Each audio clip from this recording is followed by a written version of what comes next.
خوشی کے مارے غبارے کی طرح پھولے جا رہے ہیں اور ہاتھ میں اونچا سا ڈنڈا وہاں ترنگا جھنڈا لے کر کہاں کہیں جاتا ہے؟ کیا کسی پروگرام کی رونق بڑھانے کو تشریف لے جا رہے ہیں؟ ارے عامر بھائی، تعجب کی بات تو یہ ہے کہ آپ ہندوستان میں رہتے ہوئے بھی لگتا ہے کہ اس کی تاریخ اور انقلابات کی کہانی سے بالکل پیدائشی ناواقف نظر آ رہے ہیں، جبکہ بچے کو یہ بات معلوم ہے کہ تاریخ ہند میں 2 دن یعنی 26 جنوری 15 اگست کو یادگاری اور تاریخی حیثیت حاصل ہے۔ 15 اگست 1947 مطابق 28 رمضان مبارک 1366 عیسوی بروز جمعہ کو،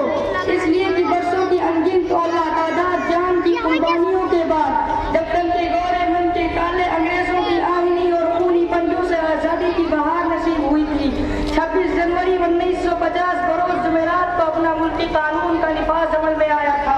آج کا یہ پروگرام بھی اسی تاریخ یعنی 26 جنوری 1950 کا ایک روشن یادگار ہے جسے منانے ہم جا رہے ہیں۔ آپ بھی اس وقت ہمارے ساتھ تشریف لے چلیں اور وطن کے آبرو کا قربان ہونے والے شہیدوں کی روح کو خراج عقیدت اور سلامی پیش کریں۔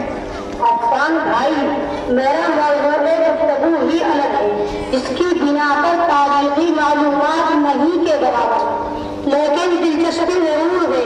اسی لیے آج یہ خدمت ہوا ہوں تاکہ آپ سے معلوم کروں کہ کتنی قربانیوں کے بعد آزادی کا سورج دیکھنے کو ملا اور غلامی کی زندگی سے اہل وطن کو کیسے نجات حاصل ہوئی۔ تو سنو، آج ہندوستان کا سالگرہ یعنی 26 جنوری ہے۔ ملک عزیز نے آزادی کی عمر کی 76 بہاریں دیکھ لی ہیں اور یہ سب اسی روشن دن کی یادگار ہے جس دن 150 سالہ قربانی کے بعد انگریزوں کی غلامی سے ہندوستان کو نجات ملی تھی اور محبوب وطن پر آزادی کا سورج چمکا تھا، جو کہ آج بھی اپنے اسلاف اور مجاہدین آزادی کی روایات کو یادگار کے طور پر منایا اور شہیدان وطن کو خراج عقیدت پیش کیا جا رہا ہے۔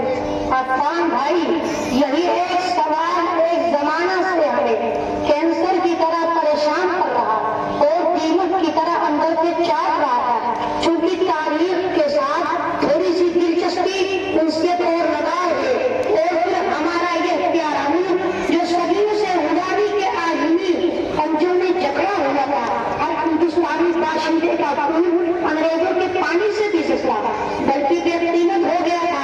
اور جب محب وطن کے خون سے رنگا رنگ ہو کر اس ملک کو آزادی کی دولت ملی تو عفان بھائی، کیا مسلمانوں نے بھی کوئی ایسا روشن کردار پیش کیا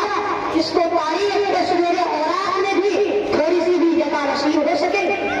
عامر بھائی، حقیقت تو یہی ہے کہ اگر اس ملک کی حالت سنانے لگیں گے تو پتھر بھی آنسو بہانے لگیں گے۔ محترم، آپ سب کو معلوم ہونا چاہیے کہ مسلمانان ہند نے جنگ آزادی میں بنیادی جنگ سے لے کر صبح آزادی تک ہر ایک موڑ پر اپنا امتیازی کردار ادا کیا ہے۔ چمن کے ذرے ذرے کو پلایا ہے لہو ہم نے، چمن کے ذرے ذرے کو پلایا ہے لہو ہم نے، گلوں کی بات کیا خاروں کو بھی پیاسا نہیں چھوڑا اور انگریزوں کا اس ملک سے بوریا بستر سمیٹ کر جانے کے بعد ہی سکون و چین کا سانس لینا گوارا کیا۔ ہم نے ہر گوشے ملک پر اپنا خون نچھاور کر کے آزادی حاصل کی ہے، جس کی ایک ہلکی سی جھلک شاملی کے میدان میں چل کر دیکھی جا سکتی ہے کہ جنگ آزادی لڑنے اور وطن عزیز کے گلے سے غلامی کا توق اتارنے کے خاطر اس میدان کارزار کے اندر صرف 2 لاکھ مسلمان شریک تھے اور ان میں بھی 11,000 علماء کرام شامل تھے اور یہ آزادی کا لازوال بیش قیمت دولت ہمیں ہندوستان میں دان کی بنیاد پر نہیں بلکہ بلیدان کی بنیاد پر ملی ہے۔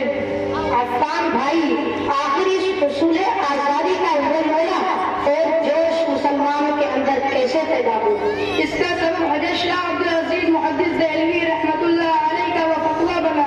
جو انہوں نے اپنے